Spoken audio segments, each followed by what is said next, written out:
Okay, good afternoon to everyone. Welcome to the webinar, the 7th webinar on ASF-related topics. This time we will discuss about risk communication. The objective of this specific webinar will be to present the different focus on communication that are needed for veterinary services. It's valid for African swine fever, but it's valid for any animal or public health situation. This is about awareness, education on prevention and control of the disease, but also management of rumors and behavior change.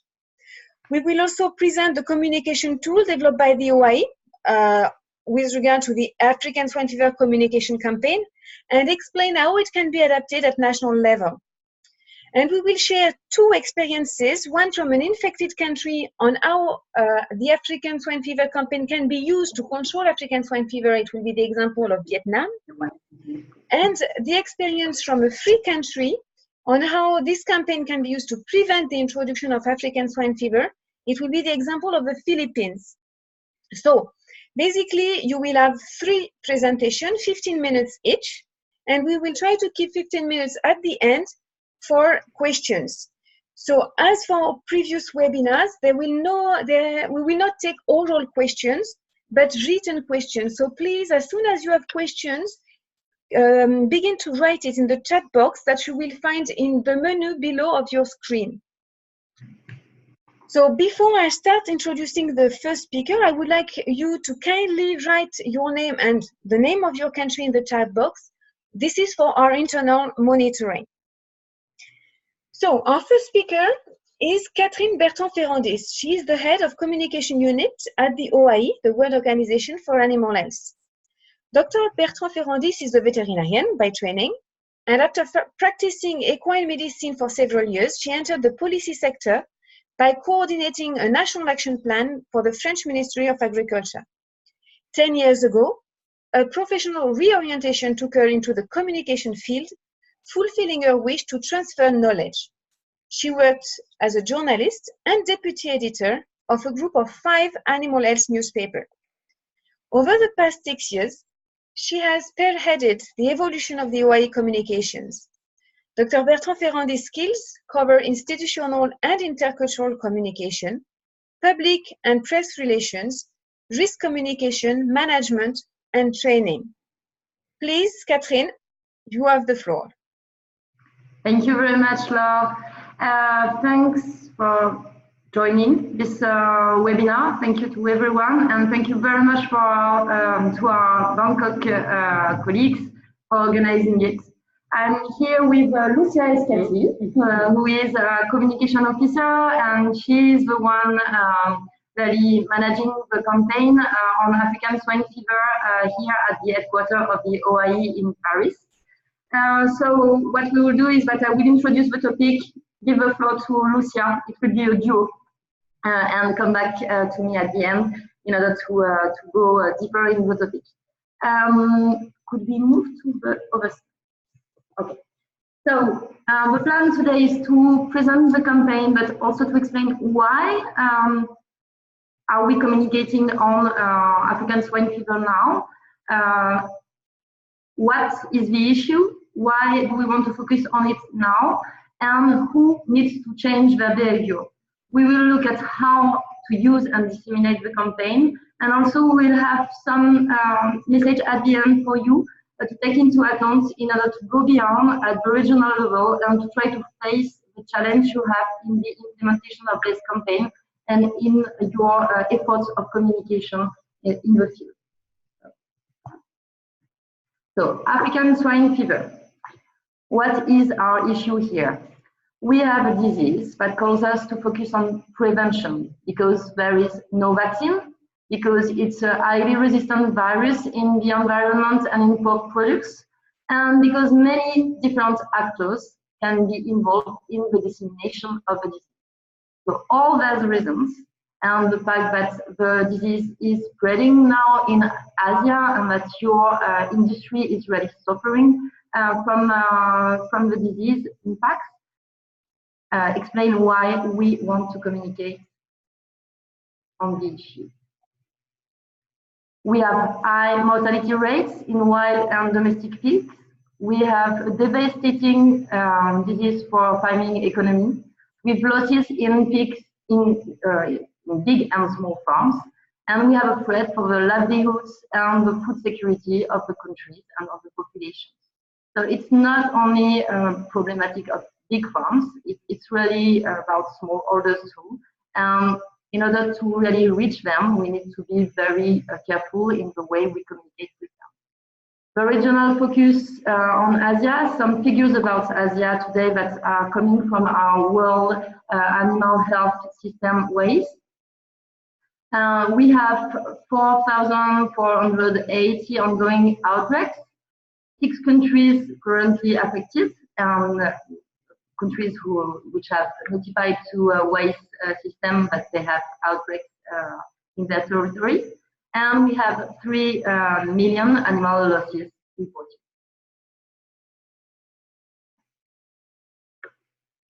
So who needs to change their behavior? As explained a little bit earlier, we have lots of actors that are part of the dissemination process because of this virus, which is very resistant in the environment. So everyone in direct and indirect contact with domestic or wild pigs or with pork products could disseminate the disease. So that's why our general communication objective, when we started to develop the communication campaign that Lucia will now present, was to really target that our targets are aware and take into account the risk, and that they take the necessary precautions to prevent the further spread of African swine fever in the field. That's why now Lucia will explain what is the claim of the campaign. Yes. So, as Catherine said, to support its countries, the OIE decided to create an awareness campaign to ensure that all the persons who can be involved in the dissemination of the disease know what are the measures that they should take to avoid it. So the claim of the campaign, you can see it on the screen, is "Don't be the carrier of a deadly pig disease." And what we did is that we work with our national communication focal points and with our regional colleagues to identify what are the targets, to identify the main messages and the communication objectives, and we created the tools to ensure that we can reach them and address these targets.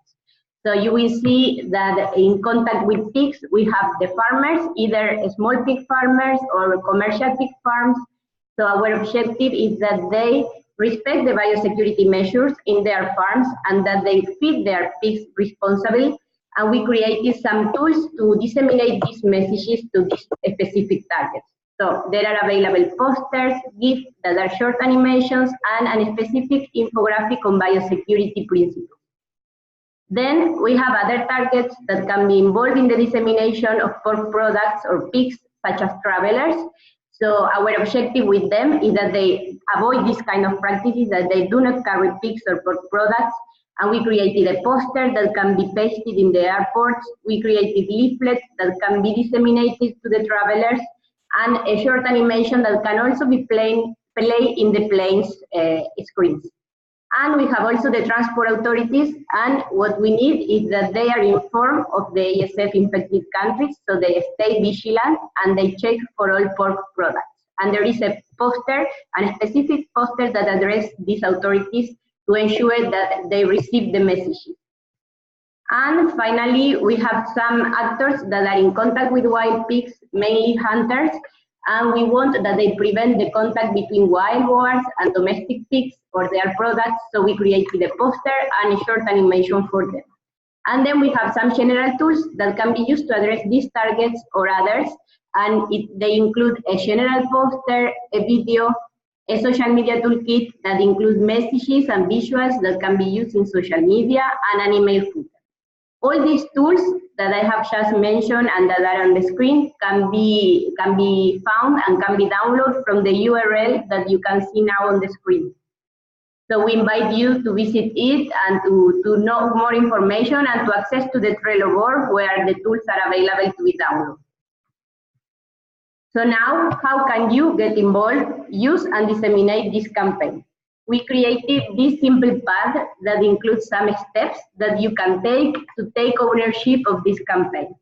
So at first, what we would suggest is that you do a risk analysis to identify who are the main targets in each sector. Your main target could be the travelers coming from a specific country, could be the farms located in a specific area, but it's important to identify them because what you can do is to adapt your messages and the messages of the campaign to your local context and to your specific targets. So we invite you to use the tools, but also to adapt them. You can add the logo of your institution, you can change the language, you can adapt the messages. We can work together to ensure that the campaign is adapted to your local context and to your main targets. Then what you can do is build your network of influencers to amplify your message. The influencers could be producer or hunter associations, airlines, community leaders, partners. What is important is to contact them and to take them on board, because for them the disease is also important. So they can become your champions and support you in providing the messages to the targets. And finally, what is important is to identify what are the most adequate channels and places or opportunities of distribution. So if there are institutional events planned in your country, if you have social media channels, if you have emailing strategies, you can disseminate the tools using the most appropriate way. And I'm back. So, thank you, Lucia. How do we go beyond this? What I will present now is general concepts that you will find in our communication handbook if you want to go deeper in the topic. And these concepts are also used to develop all our tools. So, how do you go beyond only disseminating some papers or some posters? Because today we have a problem. The problem is that the information is everywhere, is constant, it's day and night. You have articles coming from everywhere, available online, available on newspaper, everywhere. Everybody is talking on social media, on media. So it's very difficult to be listened and to be heard by people that you want to impact, with who you want to communicate. And these people you need for reaching them, in order to reach them, to really use some tricks and to really respect some very important guidelines. So today, multiple sources of information. You have rumors coming, thanks to this information too, because when you need to write a new article every day on a topic, you are taking into account information that sometimes are fake.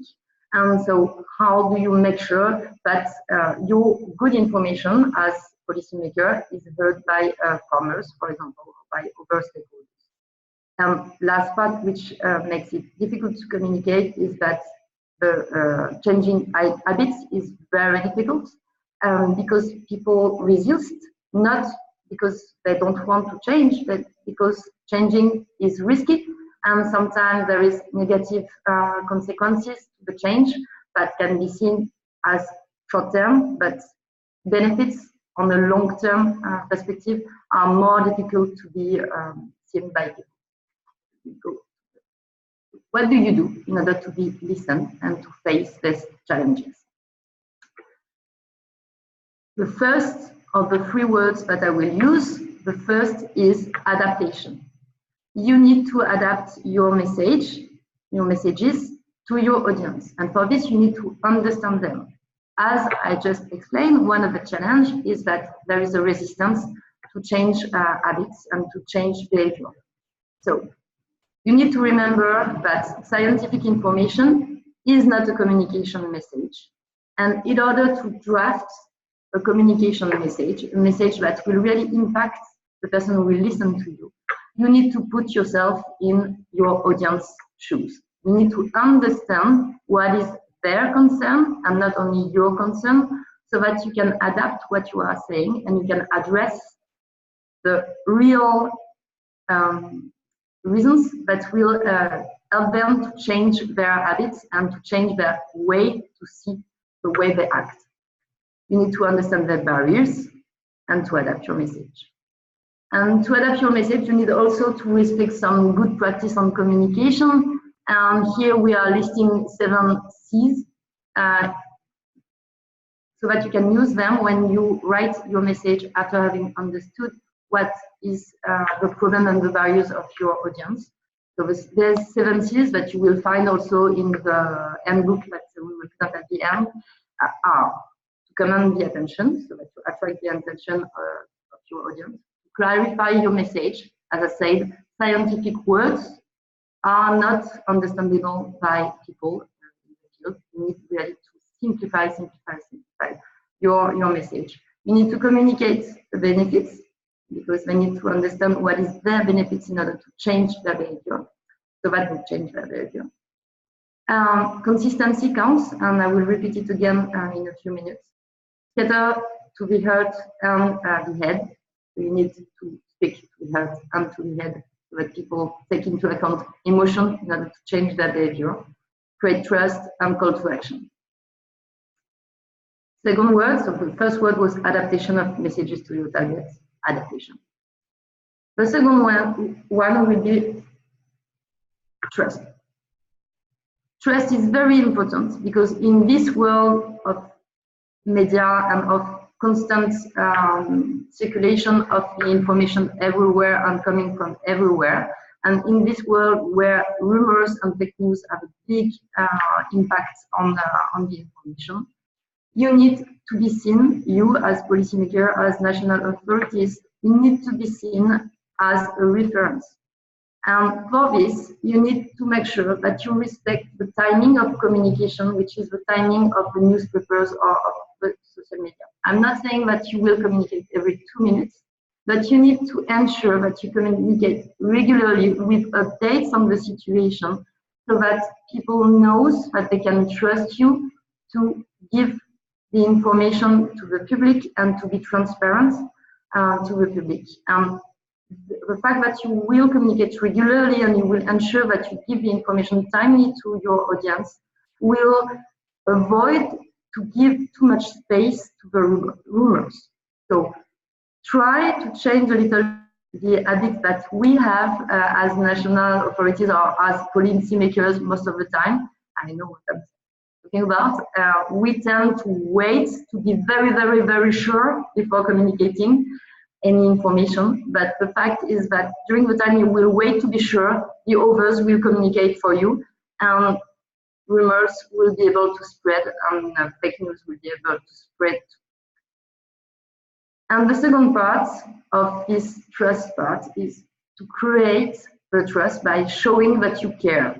And caring for people, showing that you understand the problem of the field, is linked to the first part, the adaptation of your message. You need to explain to people that you are not only dealing with a scientific problematic and an economic problematic, you are taking into account their own feelings and their own problematic, individual problematic. I know that it's not easy to do, but it's the way you will ensure that you are really being heard by your audience.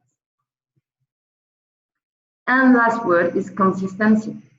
And for this, we strongly recommend that you take some time and you really spend time on building a network and informing regularly your network of communicators with your colleagues in the professional association, for example, even in the NGOs, all the colleagues in the other ministries also, all the colleagues who will at some point communicate on the topic, so that you try to ensure that your messages are aligned, so that what comes from the government or from people that represent an authority in the sanitary domain is aligned.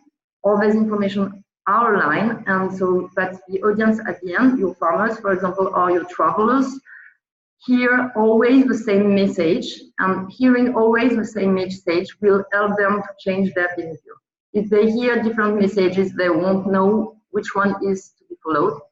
If they hear one clear message coming from all the parties, it will be better. So mobilize your network, create your network and mobilize it. And last point, you can also use what we call influencers. As I say, today information is coming from everywhere, and some persons on social media, for example, or in the media, in the newspaper, TV, in the radio, local radio, are most heard by others. They are more influential. They are community leaders in their own communities. And these influencers will be very useful for you to spread your message. So these influencers are really people that you need to spend time with, to really connect with, so that you are sure they are also using your message and spreading your message in the field. So we hope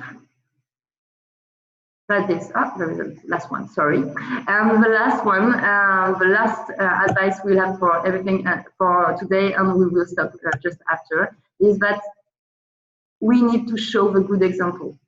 It's coming from social norms. It's recognized by researchers in behavior change that if you show the good example, if you show people doing something, the others that will look at this person will be more likely to follow and to do the same than the first one that did the action. So, for example, if you saw in the street a musician and you decide to give money to the musician, the person who will be just behind you and will see you giving money will be more likely give money also to the musician in the street, because it's not social norms. The fact that they saw you influence their behavior. So for this, we recommend you also to identify good example of people who have changed their behavior, who act well, for farmers or for travelers or for other stakeholders, and to showcase there's good practice and there's good example by giving the floor to these people to explain why and how they have changed. And this will be very useful in order to motivate people to take action and to change their behavior. Sorry, Laura, I think I was a little bit longer than planned. That you are very much welcome to share with us your own activities and sometimes also your difficulties if you need to discuss with us in order to try to identify some solutions for you. And I want also to inform you that with Lucia, we will work soon on the second phase of the OAE communication campaign. We produce some posters, as you saw, in order to start the process, in order to help countries which had nothing to communicate with, who had no design, anything, and to have something to share with their audience. But we know that we can do better, and we can have more materials and be more useful for the countries. So it will start soon, and we will mobilize you we will ask you to send us some feedback in order to target well our tools. And that's all. Thank you for your attention. Thank you very much, Catherine. It was very interesting. So I invite the participants to write down their question in the chat box, and we will read them and answer to them at the end of this webinar. When you write your question, I would like to introduce our second speaker, Dr. Nguyen Viet, who is the regional representative of the International Livestock Research Institute that we all know as ILRI, and so he's the regional representative for East and Southeast Asia. He's also a senior scientist in food safety and eco-health. His research focuses on the link between health and agriculture, food safety, infectious and zoonotic diseases, with an emphasis on the use of integrative approaches. Prior to ILRI, he was with Hanoi University of Public Health, and he did his postdoc with the Swiss Tropical and Public Health Institute and research and teaching in France. I can confirm he has a very good French. He has published in the areas of food safety, eco-health, water sanitation health, and ecology. And in addition, he has been a main driver to support Vietnam in adjusting and translating the OAE ASF communication campaign. Dr. Hung, you have the floor. Hello, everyone. Can you hear me? Yes, we can hear you, but we can see your desktop, but not your presentation. Okay, so I hope that I can manage to get it on. Perfect. Thank you. Okay. You can see me now. Okay. Okay. Good morning to Paris. Good afternoon for people from our region, and eventually as people from different places. I saw in the list a few people joining. First of all, I'm very glad to give a talk at this webinar of OIE. Thank you, Law and OIE colleagues, for bringing INRE in this discussion. And I have to state straightforward that actually INRE is only one of the partners in Vietnam working on various issues of ASF, including communication. So in the next 15 minutes, I will show kind of collective effort of different partners in Vietnam, Laos, and Cambodia addressing risk communication related to ASF. I will talk a bit about ASF situation in this region, but I think that I will skip it quickly because our colleague from Paris just mentioned it. But focusing mainly on the activity done in ASF risk communication and drawing from that some of the lessons learned and reflection and conclusion. You see, this is actually the update of ASF situation in Asian by a few days ago by FAO together with OIE. I already saw some different in number between the number given by our colleague from OIE and the number we have from here. For example, in Vietnam, actually we had the first case in February this year, and until today, most of the province, 62 out of 63 of the province reported outbreak, and already about 3.7, 3.8 million pigs died because of ASF. Let me skip this slide, but you can see that it started in China, and afterwards, we have Vietnam, Cambodia, and recently Laos found it. Actually, and here, for the case of Vietnam, you can see actually the increase of the speed of having outbreak of ASF. As I said before, 3.8 million pigs already have been already killed in response to this outbreak in different provinces. When you look at this situation, you see the Southeast Asia in general, and in particular in Vietnam, we share a few characteristics leading to the high risk factors for ASF. For example, in particular for Vietnam, we have a kind of long borders with different countries, and that facilitates a lot the movement of people and animals for that. A lot of international travels to Vietnam with many people carrying various pork products here and there. But more importantly, our pig production system is very much dominated by the smallholders with various level of biosecurity, but in particular, basically with very low biosecurity for smallholders. And also you see with the habit of having a lot of pork in our diet, and pork represents 60% of our diet, so that is important source of protein, of animal source food. And also, because even not zoonotic disease, the risk communication sometimes, go in the way that people might stop eating pork when they heard about African swine fever. In response to this situation, actually the government of Vietnam have actually introduced many actions to prevent and control this African swine fever problem. For example, the government put in place various action plans, also different directives and guidance from the Ministry of Agriculture and Rural Development, but also other ministries. And in particular, African swine fever goes up to the level that attract a lot of attention because the party of Vietnam has also issued a directive to address this African swine fever. In the context of Vietnam, if the party issue a directive, it means that it shows a very high level of importance, because it's not about the action of the Ministry of Agriculture and Rural Development anymore. It is also the action and the engagement of other sectors, other ministries, other component of our society to address this African swine fever. The most updated policy development, actually, it was a decision issued on 27th of June by our Prime Minister on the mechanisms, policies, and amended compensation schemes in prevention and control African swine fever. So basically, we see a few areas of intervention and of controlling African swine fever by working on the movement control of pigs in the country, strengthening the biosecurity application, and as I said before, for the smallholders pig production system, it is more challenging because they have low level of biosecurity. The commercial farm and large farm have a much better biosecurity level. That's why until now, most of the outbreak happened for the smallholder. Few outbreaks started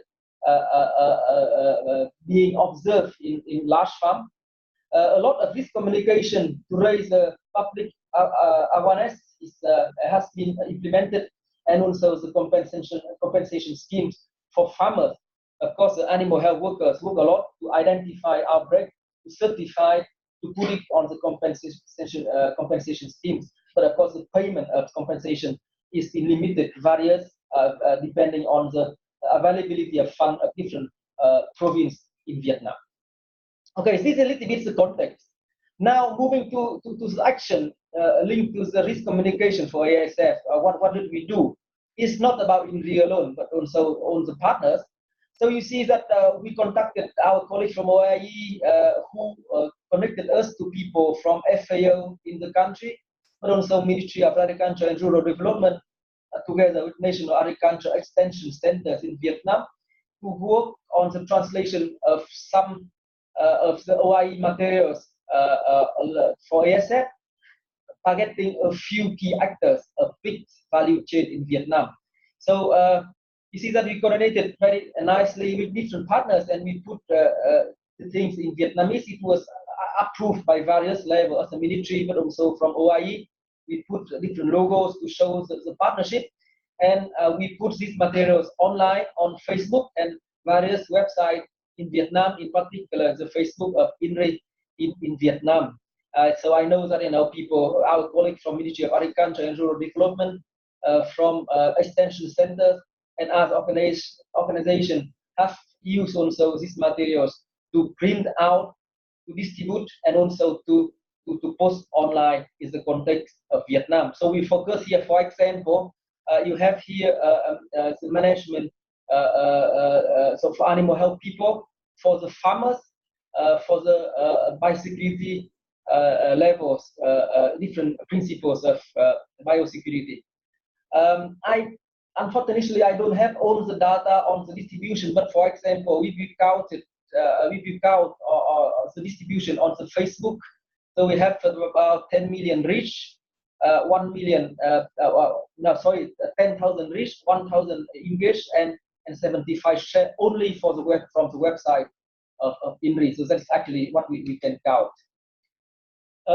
You remember that a few months after Cambodia had this outbreak of ASF in a province next to Vietnam in the south, and actually we communicated with people from there, but really this action was taken up quickly by a colleague from GDAF, General Directorate of Animal Health and Production under the Ministry of Agriculture of Cambodia, and our colleague from FAO. So I mean, Cambodian partners, they went very fast.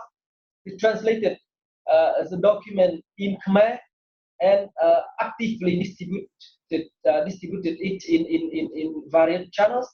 So I talked with our colleagues from Cambodia and understood that GDAF work with different provincial office of animal health and production to give this document to farmers and other stakeholders linked to the big pork value chain, but also they organize different training for people and for animal health, and they could also engage the private sectors to give support to print documents like CP and other companies.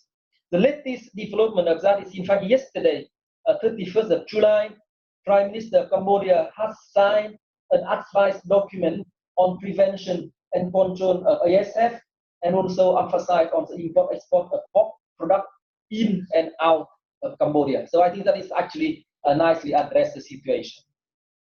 Also for Laos, Laos is more recent for ASF, but people in Laos from Ministry of Agriculture and Forestry, together with colleagues from SDC, Lao Upland Rural Advisory Services, and our communication staff of INRI based in Laos, have worked on the translation, and materials have been sent to every province in Laos and disseminated through provincial offices. So as the latest news I got from this morning, more than 3,500 downloads from the website lao44.org. But I think that this document would be important also to be printed and distributed with some of the support from different organizations, hopefully. So that is about working on the document of OIE. From a research point of view, we have been engaged in talking with different media on African swine fever. For example, here we talk with ASEAN Today, with Reuters, with Diplomat, and other local newspapers to show our view from research and communication on how to address African swine fever, in particular in favor of smallholders in different countries. So actually, it's not about research alone, but really spreading the research news, which the media is on very important channel because it can reach out a lot of people in this crisis of African swine fever. Scientists have been also engaged in different conferences and meetings to talk about African swine fever from the regional level.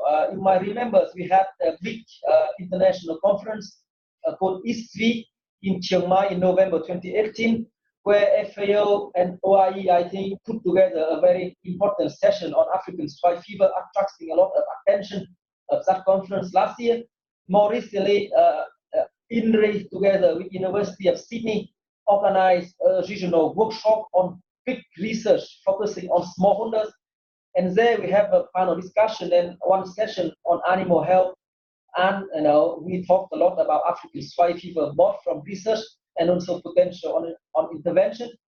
We had also African Swine Fever International Conference organized by our colleague from Vietnam National University of Agriculture in April 2019, where we sent our colleague from Nairobi, Kenya, to talk about African swine fever.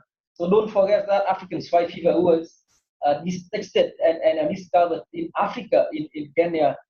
So actually, INRI have headquarters there, and we have been conducting research on African swine fever for the last 13 years, and also many conferences organized by local organizations in Vietnam, also in Laos, in Cambodia, presenting African swine fever. So it's very good for communication, basically making people understand the importance of that things and how to address in that context. I will end this communication part by saying that you see, African swine fever is new to Asia, but it has been there for many years with Africa. So our institute has been working there for long and coming up with quite substantial evidences on transmission, on control, on prevention. And here, for example, one of the communication material we have developed for the African context based on the evidence, guiding people how to strengthening their biosecurity, but how to slaughter pigs when they are infected and in the safe way, and then how to kill pigs also when they are infected in the African context. So I don't go into detail, but we have a little bit more experience in Africa because of African swine fever history in that continent. From a policy making point of view, for the case of Vietnam and Cambodia, as far as I know, our minister and vice minister have very much been actively engaged in communicating this African swine fever risk to different stakeholders. You can see here in the photos the Minister of Agriculture and Rural Development of Vietnam on the top, and on below is the vice minister in charge of this crisis, ASF. So I think that the message from the ministries has been very clear that we mobilize effort to fight African swine fever. talking a lot with the media. However, there are also difficulties in communicating with people because by nature African swine fever is not a zoonotic disease. So, yeah, I mean, it doesn't affect people, but you know, some people still misunderstand, or by some reason of behavior and of practice, they stop eating pork, and that is not good for the context of food security and nutrition and the implication for the big sectors at the moment. So I think that the communication need also to be clear and strategic in the way to target audience and make them really understand the nature of the disease. Another concern recently in Vietnam, as far as we observe, is actually the information on the vaccine development. Our colleague from Hanoi, Vietnam National University of Agriculture, has made a great progress in research on African swine fever vaccines because they obtained quite good results in the field testing. And actually, some of but the vaccine is not available. You know, I mean, this is very clear. Our minister also said very clearly that, you know, this is very good news, but having the vaccines developed and having the vaccine in the field for farmers to use is not there yet. It might be still a long way to go.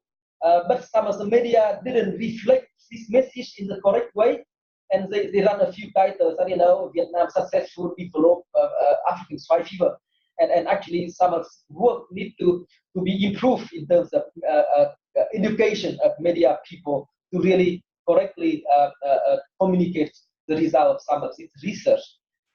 I think that, you know, the situation is similar to China because, you know, China researcher informed a few months ago on the success of progress of ASF vaccines development, but officially the vaccine is not available both for Vietnam and China until today. Okay, let me wrap up for this.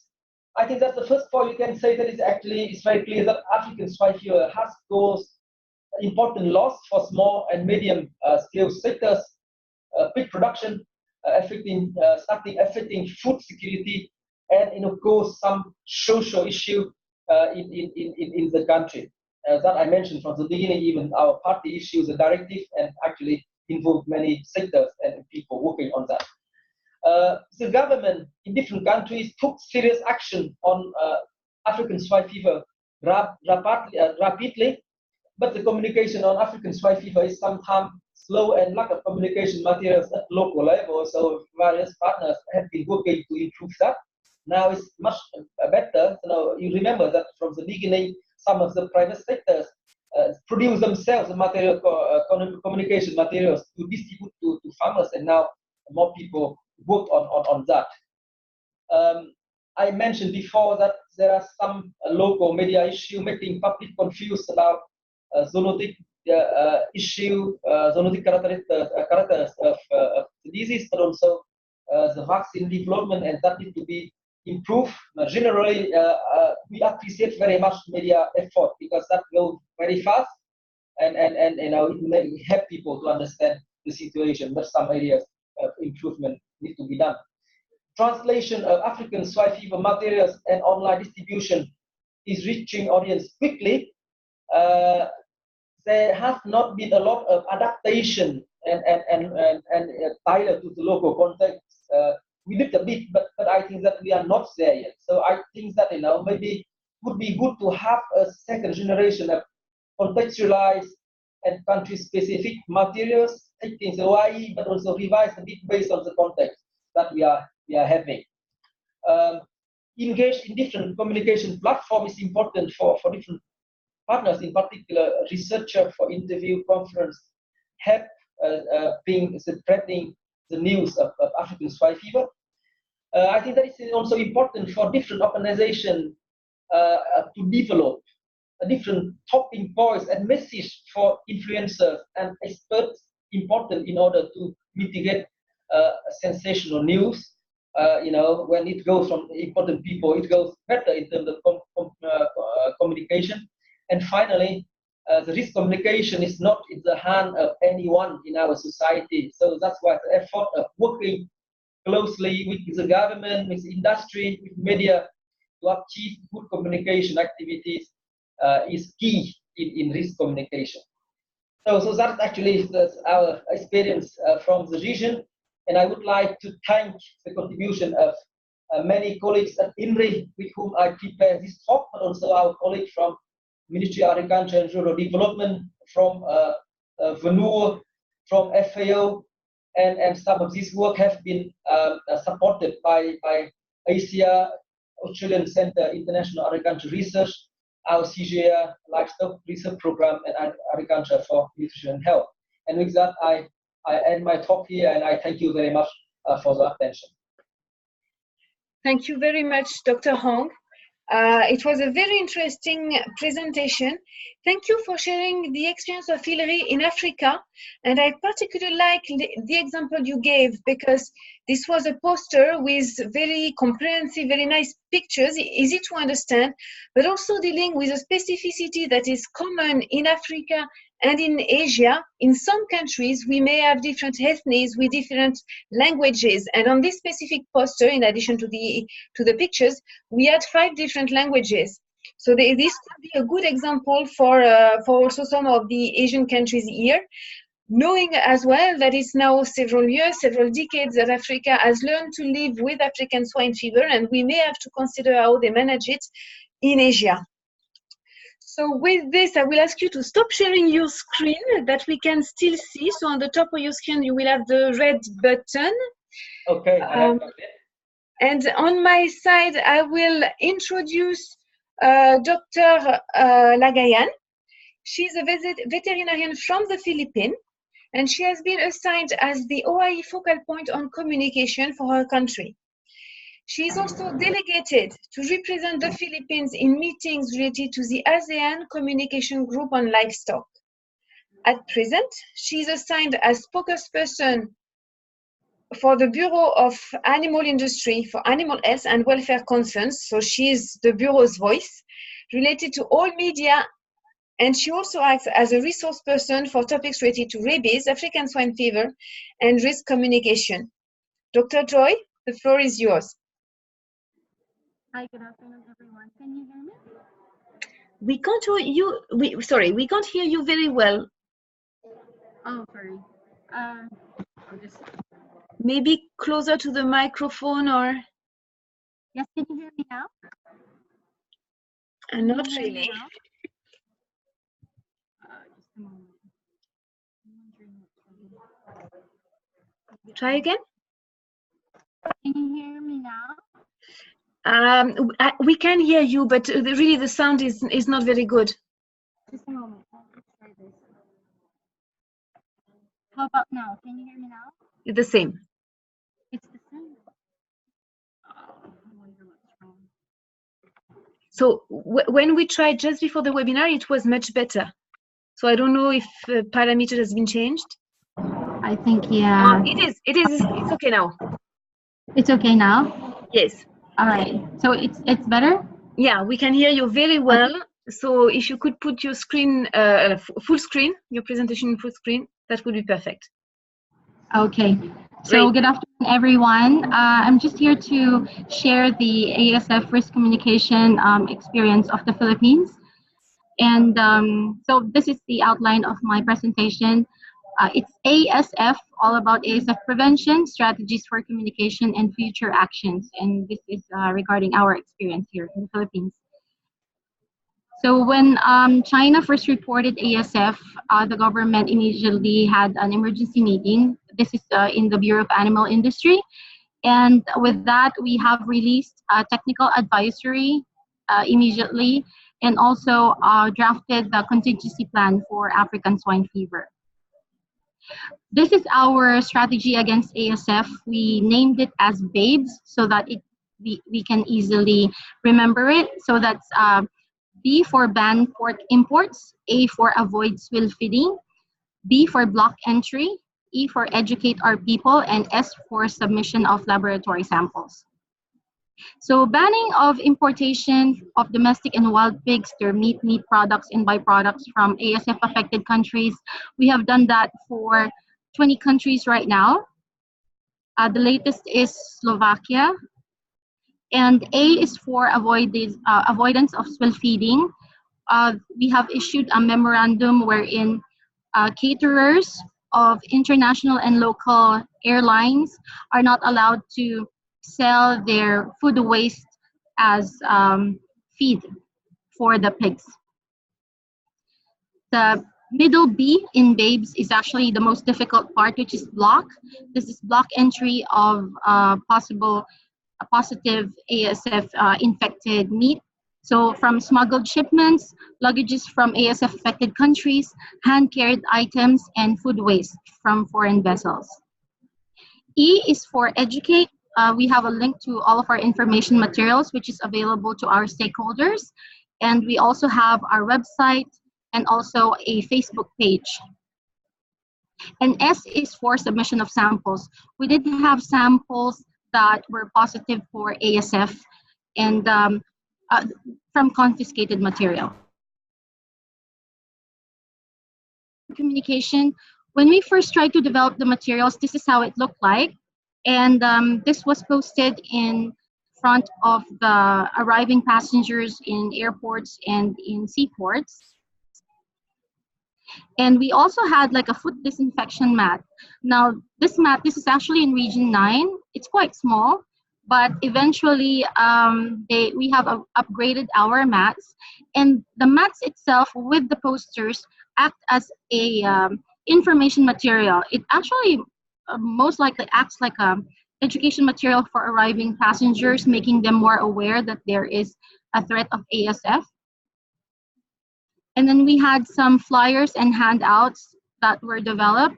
The one that you're looking at the bottom, the square one, is actually given to passengers that are handed out to passengers that will be leaving the country. So they are reminded not to bring back meat, pork and pork products. And then we have adapted the OIE material, and this was translated in our local language. And this is actually the handout that we've done. So the one that says walang bakuna, walang gamot, patay ang baboy, it means no vaccine, no medicine, or cannot be treated, and the pig will die. And with that, we have also added that the messages and visuals adapted from the campaign is from the OIE. And we also have a poster version of that. This is the close-up version of the poster, and that's in the local language. And these same materials are actually sent to our local government veterinarians, and that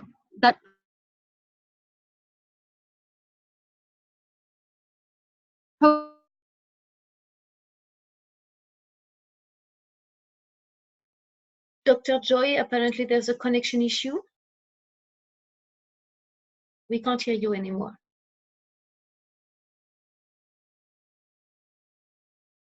Dr. Joy?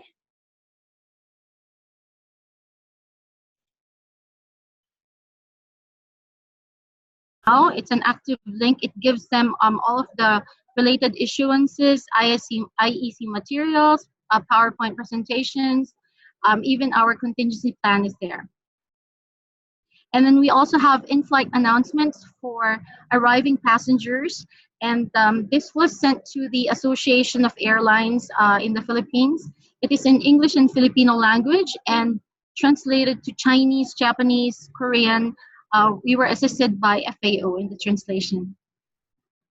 We had an operation information blast targeting, we were targeting overseas Filipino workers to ensure that they don't bring back pork and pork products from ASF infected countries, because we had some issues with overseas Filipino workers bringing home and then they get angry. So we intensified that campaign so that our quarantine officers will not be the end end of that anger. And we also have existing ASF videos. We are currently using the OIE video, and also we have our own ASF video, which had already like almost 105,000 people reached, roughly 1.1 thousand shares. We also have like an infomercial available, and also just recently we have produced a video. That guy you're seeing at the bottom of your screen is actually our director. So every day in front of the bureau, we have like a big screen that shows all of the IEC materials, and that includes the OIE video on ASF. We have airport ads, so this is both in print and in the screen. And in social media, you can visit our website. That's BAI ASF Task Force. That means that's Bureau of Animal Industry, where we post all information regarding ASF, and we encourage everyone to share it. And we have a big influencer. Actually, our Secretary of the Department of Agriculture has a lot of followers. So what he does is he gets the materials from the Bureau of Animal Industry, shares it, and intensifies the campaign against African swine fever. Because recently we just had a media person who attacked the implementation regarding the entry of the products, because there was a complaint coming from one overseas Filipino worker saying that we shouldn't do that. So what happened was our secretary was the one who answered the questions. And then we have our website. This is the Bureau of Animal Industry website. We have the contingency plan available there for all of our stakeholders in case that they want to send feedback, how to improve the contingency plan. And then in that same website, they can click on the ASF materials there. Additionally, this is what I'm really happy about. I was part of the training in China last year from the OIE on risk communication. And during that training, I was thinking we need to have more people that has, that has confidence in facing the media. Also the, veterinarians, we need to be trained more.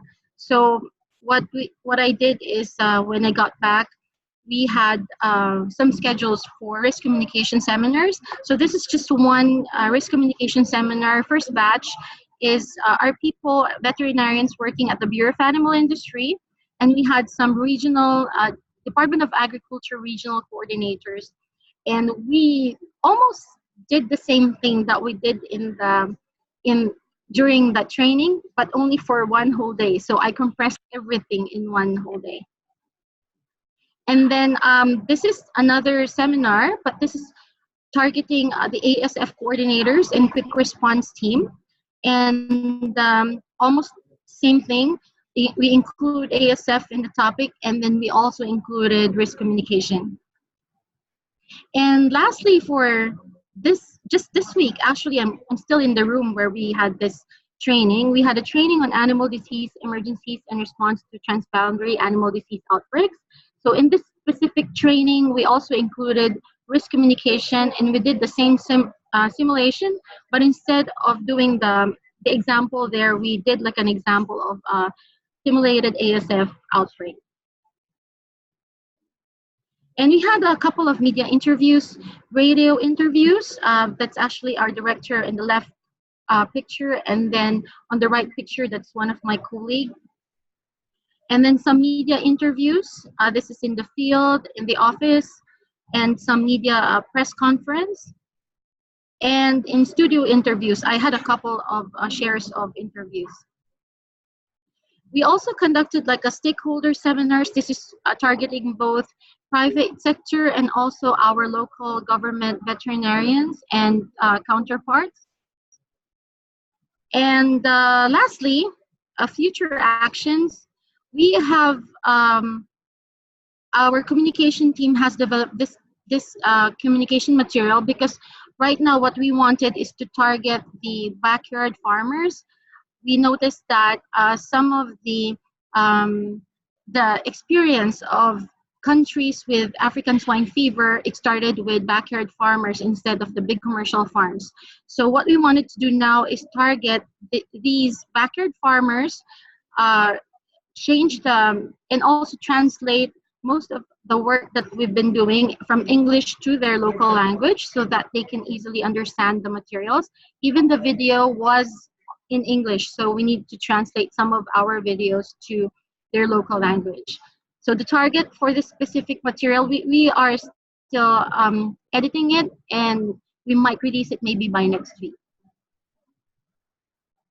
And then some other future actions. So as I mentioned right now, what we want to do, we would be having a information caravan in different regions of the Philippines, targeting local small-scale backyard pig farmers and also the general public. This is through the efforts of the Department of Agriculture. And then we will be having additional risk communication seminars, because some of our local government veterinarians, they also have some exposure to the media. Usually the media will be asking them additional information about African swine fever, and most of the time I won't be there to answer, so they really have to be able to handle the media, and they would be able to know what to say, how to say it, and how to deliver it. So additional risk communication seminars to the people that will be eventually facing the media. And then collaboration with stakeholders, we will be continuing that, and also multimedia engagements. So in conclusion, African swine fever, it is a serious disease challenge requiring multi-sectoral and multi-level communication and cooperation. The government cannot do it alone. Definitely we need the cooperation of the stakeholders. We are very fortunate to have a very active swine industry that is backing us up. The middle guy with a t-shirt that says "Eat Pinoy Pork" is actually our Secretary of Agriculture. And then the rest of the guys there is a mix of the stakeholders, the Director of Bureau of Animal Industry, and also the Undersecretary, Assistant Secretary for Livestock. So we are very fortunate that these people are actually behind the success of the communication campaign. Thank you. Thank you very much, Dr. Joy. Amazing the number of activities you have pending in the Philippines. And you say you are lucky, but I have a tendency to think that we are never really lucky. We can be a bit, but we also induce the luck. So I'm pretty sure if you feel you're lucky, is that you have been able to communicate with the relevant stakeholders, to pass them their message, to convince them that it was important to work on African swine fever.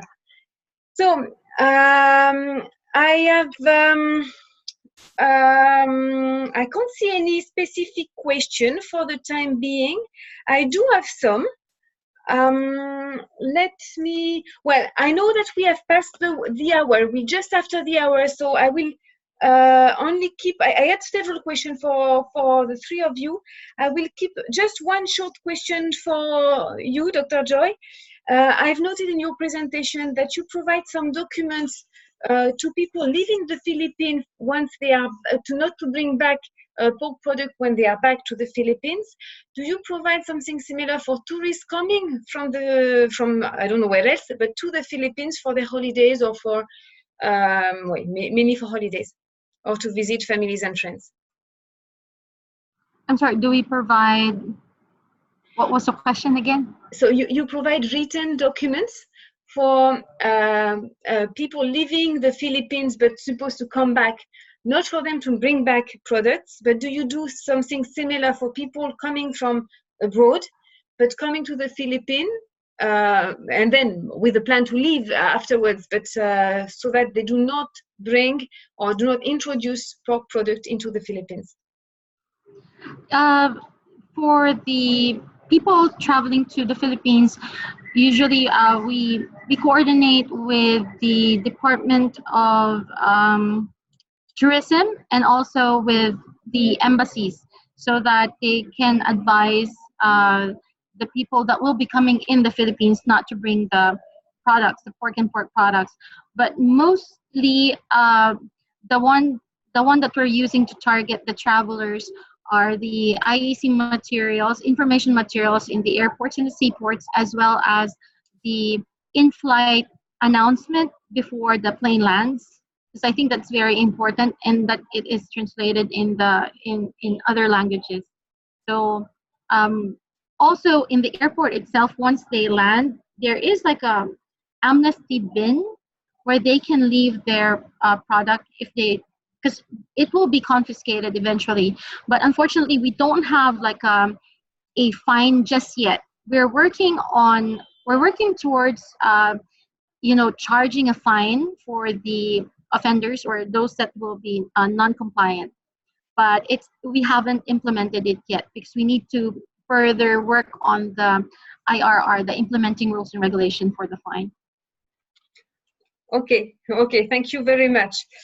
And thank you for the three of you. Well, as we are reaching the hour, I don't want to spend too much time because we agreed that all webinars will not exceed the hour. So just to make sure we stick to it.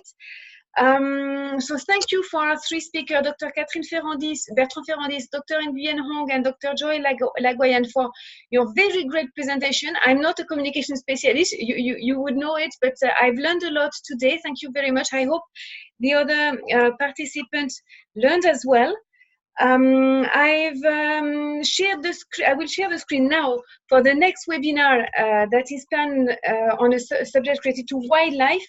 Today, wildlife has not been really considered in terms of ASF spread or as a reservoir for ASF for Asia and Southeast Asia, while we have experience in Africa and in Europe where wildlife play a major role. So we will discuss about it in 2 weeks on Tuesday, the 13th of August at 2 p.m. Bangkok time. And we will send an email to everyone to remind you about this, this webinar. So thank you again to all of you. This webinar will be recorded. We will send you the link. And I hope that we will see and talk to each other next time about wildlife. I see one comment. Well, so thank you to you too.